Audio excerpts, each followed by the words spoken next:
তাহলে সার কথা দাঁড়ায় এমন, যদি ঈশ্বর না থাকেন তাহলে নৈতিকতার কোনো চূড়ান্ত মানদণ্ড থাকে না।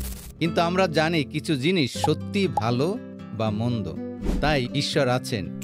এই নৈতিক বাস্তবতা তার অস্তিত্বের প্রমাণ।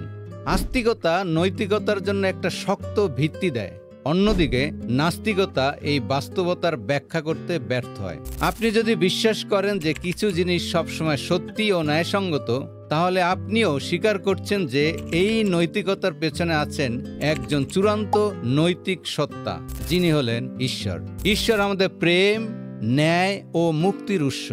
তিনি আমাদের নৈতিকতা দিয়েছেন এবং তিনি আমাদের চূড়ান্ত মাপকাঠি।